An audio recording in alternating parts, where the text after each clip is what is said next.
ನಮಸ್ತೆ ಫ್ರೆಂಡ್ಸ್, ಹೇಗಿದ್ದೀರಾ? ನಾನಂತೂ ಚೆನ್ನಾಗಿದ್ದೇನೆ. ಸೊ ನೀವು ಕೂಡ ನನ್ನ ಹಾಗೆ ತುಂಬಾ ಚೆನ್ನಾಗಿರುವಿರಿ ಎಂದು ನನ್ನ ಭಾವನೆ. ಹಿರಿಯರಲ್ಲಿ ಆಶೀರ್ವಾದ ಬೇಡುತ್ತಾ, ಚಿಕ್ಕವರಿಗೆ ನನ್ನ ಹಾರೈಕೆಗಳನ್ನು ತಿಳಿಸುತ್ತಾ ಈ ದಿನದ ಲಾಗನ್ನು ನಾನು ಪ್ರಾರಂಭಿಸ್ತಿದ್ದೇನೆ. ಸೊ ನಿನ್ನೆಯ ದಿನದಲ್ಲಿ ನೀವು ನೋಡಿರ್ಬೋದು, ನನ್ನ ಲಾಗ್ ನೋಡಿದವರು. ಸೊ ನಾನು ನುಗ್ಗೆ ಸೊಪ್ಪು ಮತ್ತು ನುಗ್ಗೆಕಾಯಿ ತರಲಿಕ್ಕೆ ಹೋಗಿದ್ದೆ. ಅದರ ಸುಂದರ ವಿಡಿಯೋವನ್ನು ನಿಮ್ಮ ಜೊತೆ ಅಪ್ಲೋಡ್ ಮಾಡಿದ್ದೆ, ಹಂಚಿಕೊಂಡಿದ್ದೆ ನಾನು. ಸೊ ಹಾಗೆಯೇ ಅದೇ ದಿನ ಸಂಜೆ ಬಂದು ನಾನು ರಾಗಿ ಮುದ್ದೆ ಮಾಡಿದ್ದೆ ಮತ್ತು ಇದೆಲ್ಲ ಬದನೆ ಮತ್ತು ಆಲೂಗಡ್ಡೆ ಮತ್ತು ನುಗ್ಗೆಕಾಯಿ ಸೇರಿ ಒಂದು ಒಳ್ಳೆಯ ಸಾಂಬಾರನ್ನು ರೆಡಿ ಮಾಡಿದ್ದೆ. ಅದೇ ರೀತಿ ಮರುದಿನ ನಾನು ಚಪಾತಿ ಜೊತೆ ತರಕಾರಿ ಸಾರು ಜೊತೆಗೆ ಮಗುವಿಗೆ ನಾನು ಮ್ಯಾಗಿ ಕೊಟ್ಟೆ. ಅವನು ಚಪಾತಿ ತಿನ್ನೋದಿಲ್ಲ. ಮ್ಯಾಗಿ ನೀವು ದಿನಾಲು ಕೊಡಬೇಡಿ, ಮಕ್ಕಳಿಗೆ ಒಳ್ಳೆಯದಲ್ಲ. ಬಟ್ ನಾನು ಅಪರೂಪಕ್ಕೆ ಯಾವಾಗಾದರೂ ಒಮ್ಮೆ ಕೊಡ್ತೇನೆ. ಹಾಗೆ ಇವತ್ತಿನ ದಿನ ಕೊಟ್ಟೆ ನಾನು. ನಾವು ಪ್ರತಿದಿನ ಚಹಾ ಕುಡಿಯುವ ಬದಲು ಜ್ಯೂಸ್ ಏನಾದರೂ ಕುಡಿದ್ರೆ ಒಳ್ಳೆಯದು ಅಂತ ಹೇಳ್ತಾರೆ. ಹಾಗೆ ನಾನು ಲೆಮನ್ ಜ್ಯೂಸ್ ಮಾಡಿದ್ದೇನೆ. ನನ್ನ ಮಗುವನ್ನು ನಾನು ಅಂಗನವಾಡಿಗೆ ಕಲಿಸುವುದರಿಂದ ಅಲ್ಲಿ ಬಿಸಿ ಊಟ ಇರ್ತದಲ್ವಾ.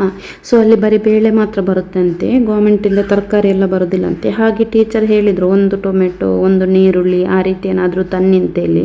ಸೊ ಅದಕ್ಕೋಸ್ಕರ ನಾನು ಸ್ವಲ್ಪ ಒಂದು 4 ಟೊಮೆಟೊ, ನೀರುಳ್ಳಿ, ಟೊಮೆಟೊ, ಕಾಯಿ ಮೆಣಸು, ಬೆಳ್ಳುಳ್ಳಿ ಮತ್ತು ಬಾಳೆಕಾಯಿ ಇತ್ತು ನಮ್ಮ ಮನೆಯಲ್ಲಿ. ನಾನು ಆಲ್ರೆಡಿ ಹೇಳಿದ್ದೆ ಹಿಂದಿನ ಲಾಗಲ್ಲಿ, ಬಾಳೆಕಾಯಿದು ಜೋರಾದ ಮಳೆಗೆ ಬಿದ್ದಿದೆ ಅಂತೇಳಿ. ಸೊ ಅದನ್ನೆಲ್ಲ ನಾನು ಕೊಂಡೋಗುವ ಅಂತ ಯೋಚಿಸಿದೆ. ಹಾಗೆ ನಾನು ಮಗುವಿನ ಕೈಯಲ್ಲಿ ತುಂಬಿಸ್ತಾ ಇದ್ದೇನೆ. ಸೊ ಮಗುವಿನ ಕೈಯಲ್ಲಿ ತುಂಬಿಸಿದರೆ ಒಳ್ಳೆಯದು, ಗೊತ್ತಾಯ್ತು. ಅವರಿಗೂ ಗೊತ್ತಾಗುತ್ತೆ ಯಾವ ರೀತಿ ಎಲ್ಲ ನಾವೆಲ್ಲ ಕೆಲಸಗಳನ್ನು ಮಾಡೋದು ಅಂತ. ನಮ್ಮ ಹತ್ರ ಮಾತ್ರ ಅಲ್ಲ, ಎಲ್ಲರ ಜೊತೆ ಹೇಳ್ತಾರೆ, ಎಲ್ಲ ಮಕ್ಕಳ ಹತ್ರ. ಅಂದರೆ ಬರೀ ಬೇಳೆಯನ್ನು ಬೇಯಿಸಿಕೊಡ್ಲಿಕ್ಕೆ ಒಳ್ಳೇದಾಗೋದಿಲ್ಲಲ್ಲ, ಅದಕ್ಕೆ ಈ ಥರ ಎಲ್ಲ ಹಾಕಿದರೆ ತರಕಾರಿ ಒಳ್ಳೇದಲ್ವಾ, ಆ ರೀತಿ. ಇದು ವಾಟ್ಸಪ್ ಗ್ರೂಪಲ್ಲಿ ಸಹ ಹಾಕ್ತಾರೆ. ಹಾಗೆ ಎಲ್ಲ ತಂದೆ ತಾಯಿ ತೊಗೊಂಡೋಗಿ ಕೊಡ್ತಾರೆ. ನಾನು ಮನೆಯಿಂದ ಸರಿಯಾಗಿ 10 ಗಂಟೆಗೆ ಅಂಗನವಾಡಿಗೆ ಕರೆದುಕೊಂಡು ಹೋಗ್ತೇನೆ. ಅಂದರೆ ನಮ್ಮದು ಅಂಗನವಾಡಿ ತುಂಬಾ ಹತ್ತಿರ ಇದೆ, ಮನೆ ಹತ್ತಿರನೇ. ಒಂದು 5 ನಿಮಿಷದಲ್ಲಿ, 5-10 ನಿಮಿಷ ಬೇಕು ನಡ್ಕೊಂಡು ಹೋಗೋದಾದರೆ. ಹಾಗೆ ನಾನು ಮಗುವನ್ನು ಎತ್ತಿಕೊಂಡು ತರಕಾರಿಯನ್ನು ಇಟ್ಕೊಂಡು, ಇವಾಗ ಮಳೆಗಾಲ ಅಲ್ಲ, ಕೆಲವು ಸಲ ಮಳೆ ಬರುತ್ತೆ, ಹೇಳಲಿಕ್ಕಾಗೋದಿಲ್ಲ. ಮತ್ತು 10 ಗಂಟೆಗೆ ಹೊರಡುವ ಕಾರಣ ಸ್ವಲ್ಪ ಬಿಸಿಲು ಕೂಡ ಇರುತ್ತೆ. ಹಾಗೆ ಕೊಡೆ ಎಲ್ಲ ಇಟ್ಕೊಂಡು ನಾನು ಶಾಲೆಗೆ ಹೊರಟೆ. ಅದೊಂದು ಸಾಂಗ್ ಇದೆಲ್ಲ, ಶಾಲೆಗೆ ಹೊಂಟೆ ನೋವ್ವ ನಾನು ಶಾಲೆಗೆ ಹೊಂಟೇನಾ ಅಂತ.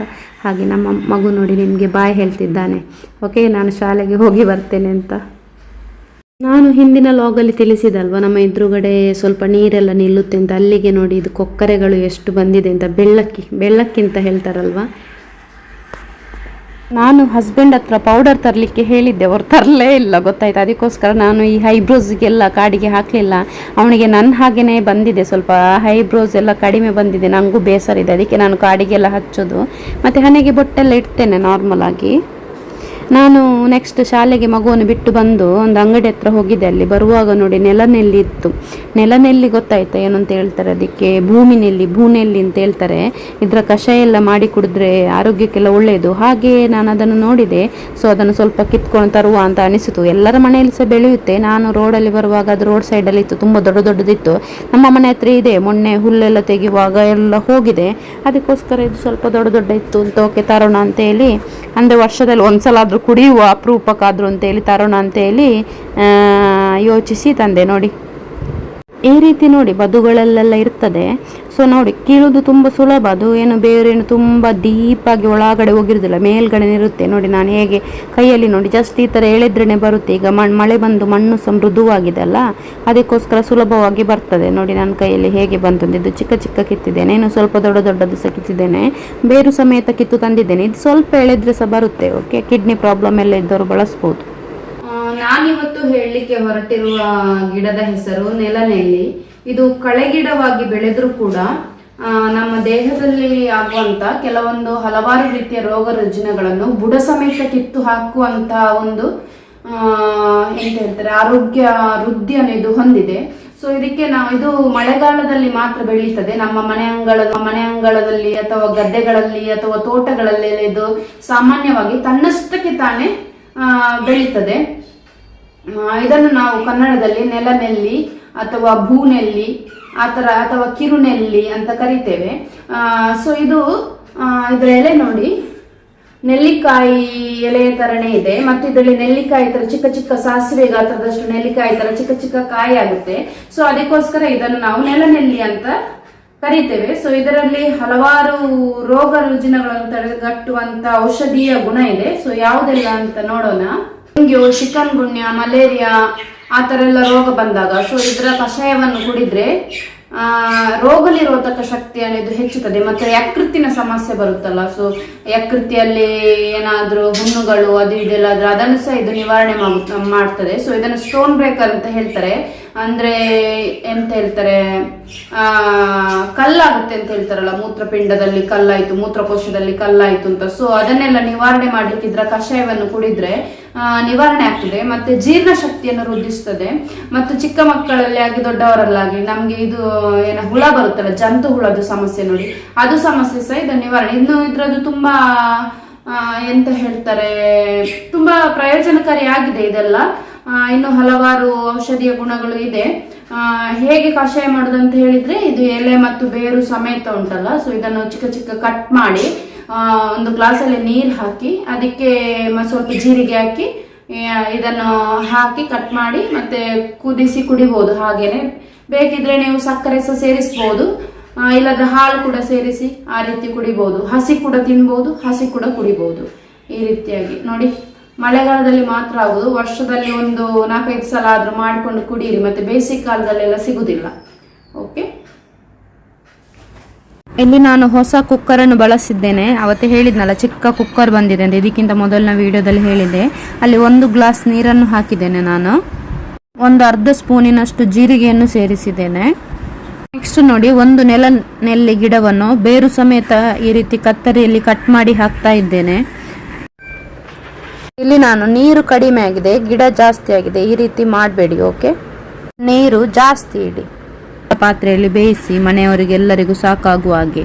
ಓಕೆ ನೋಡಿ, ಇಲ್ಲಿ ಚೆನ್ನಾಗಿ ಕುದಿದಿದೆ. 1 ಗ್ಲಾಸ್ ನೀರಿಗೆ ಇಷ್ಟು ಎಲೆ ಹಾಕ್ಬೇಕು ಅಂತ ಇಲ್ಲ, ಸ್ವಲ್ಪ ಹಾಕಿದ್ರೆ ಸಾಕು. ಆಯ್ತಾ, ನಾನು ಕುಡಿದ್ಮೇಲೆ ನಂಗೆ ಗೊತ್ತಾಯ್ತು ಅದು ಎಕ್ಸ್ಪೀರಿಯನ್ಸ್ ಏನು ಅಂತ ನಾನು ಮುಂದೆ ನಿಮಗೆ ತಿಳಿಸ್ತೇನೆ. ಓಕೆ, ಸೊ ಈ ರೀತಿ ಕುದಿದ ನಂತರ 1 ಗ್ಲಾಸಿಗೆ ಲೋಟಕ್ಕೆ ಸೋಸ್ಬೇಕು ಇದನ್ನು. ಓಕೆ, ಇಲ್ಲಿ ನಾನು ಕುದಿಸಿರುವಂಥ ಕಷಾಯವನ್ನು ಸೋಸ್ತಿದ್ದೇನೆ.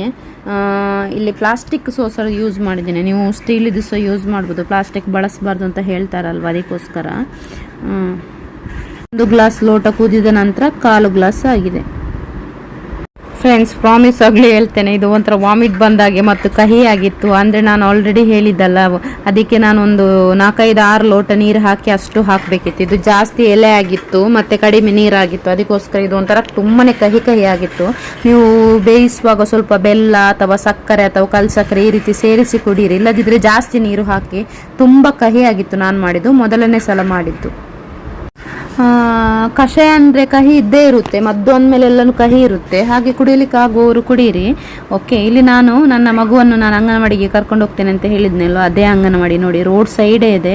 ತುಂಬ ಅಂದರೆ ತುಂಬ ರೋಡಿಗೆ ತುಂಬಾ ಹತ್ತಿರವಾಗಿದೆ. ಇವತ್ತು ಮಾತ್ರ 2 ಮಕ್ಕಳು ಬಂದಿದ್ರು, ಮಳೆಗಾಲಲ್ಲ ಹಾಗೆ ಬರಲಿಲ್ಲ, ಇಲ್ಲಾದರೆ ಒಂದು 10 ಜನ ಇದ್ದಾರೆ ಅನಿಸುತ್ತೆ, ನನಗೂ ಕನ್ಫರ್ಮ್ ಆಗಿ ಗೊತ್ತಿಲ್ಲ.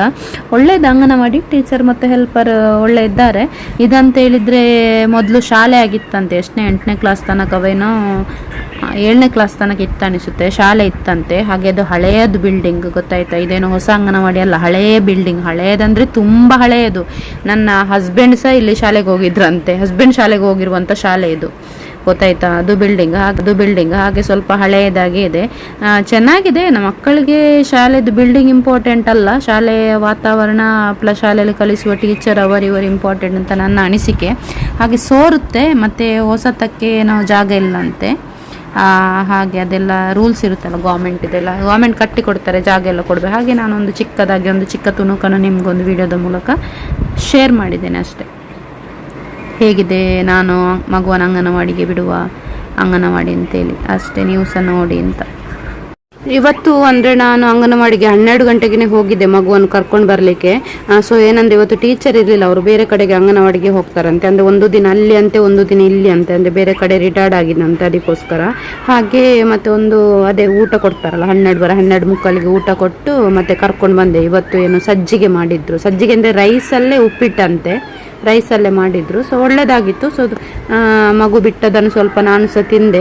ಸೊ ಬೇಸರದ ವಿಷಯ ಅಂತ ಹೇಳಿದರೆ, ಇವತ್ತು ಬೆಳಿಗ್ಗೆ ನೋಡುವಾಗ ಬೆಕ್ಕಿರಲಿಲ್ಲ ಮನೆಯಲ್ಲಿ. ಸೊ ಬೇಜಾರಾಗಿತ್ತು, ಅದು ಎಲ್ಲಿ ಮಳೆ ಇರಲಿಲ್ಲಲ್ಲ, ಮಳೆ ಇರ್ತಿದ್ರೆ ಮನೆಯಲ್ಲಿ ಇರ್ತಿತ್ತು, ಮಳೆ ಇಲ್ಲದಕ್ಕೆ ಸೀದಾ ಮನೆಯಿಂದ ಎಲ್ಲೋ ಹೊರಗಡೆ ಹೋಗಿದೆ. ಹಾಗೆ ಮಗು ಬೆಳಿಗ್ಗೆ ಅವನಿಗೆ ಅಷ್ಟು ಗೊತ್ತಾಗ್ಲಿಲ್ಲ, ಬೆಳಿಗ್ಗೆದ್ದು ಟಿ ವಿ ಎಲ್ಲ ನೋಡ್ತಾನಲ್ಲ. ಇವಾಗ ನಿನ್ನೆ ಮಧ್ಯಾಹ್ನ ಬಂದು ನೋಡಿದ್ದಲ್ಲ, ಹಾಗೆ ಇವತ್ತು ಸ್ವಲ್ಪ ಹುಡುಕಿ ಆ ಕಡೆ ಈ ಕಡೆ ನೋಡ್ತಿದ್ದ. ಮತ್ತು ಮಕ್ಕಳಂದ್ಮೇಲೆ ಗೊತ್ತಲ್ಲ, ನೀರಿನಲ್ಲೆಲ್ಲ ಆಟ ಆಡೋದಂದರೆ ತುಂಬಾ ಇಷ್ಟ ಮಕ್ಕಳಿಗೆ.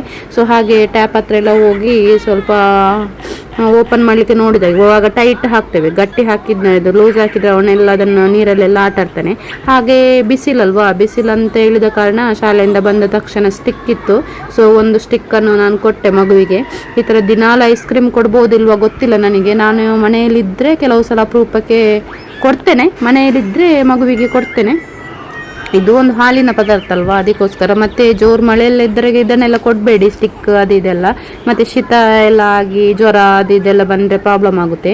ಅಂಗನವಾಡಿಯಲ್ಲಿ ನೋಡಿ ಕಾಲಿಗೆಲ್ಲ ಮಣ್ಣೆಲ್ಲ ಮೆತ್ತಿಸಿಕೊಂಡು ಬಂದಿದ್ದಾನೆ. ಅಂದರೆ ಗೊತ್ತಲ್ವ, ಹೇಳಿದ್ನಲ್ಲ ಅಂಗನವಾಡಿ ಒಳಗೆಲ್ಲ ನೀರೆಲ್ಲ ನುಗ್ಗಿತ್ತಂತೆ ಅಂತೇಳಿ, ಅಂದರೆ ಹಳೆಯದಲ್ವ, ಅದಕ್ಕೋಸ್ಕರ. ಹಾಗೆ ಇಷ್ಟೇ ಇವತ್ತಿನ ವಿಡಿಯೋ. ಇಷ್ಟ ಆದರೆ ಒಂದು ಲೈಕ್ ಕೊಡಿ, ತುಂಬ ಇಷ್ಟ ಆದರೆ ಸಬ್ಸ್ಕ್ರೈಬ್ ಮಾಡಿ. Okay, bye bye, take care, love you all.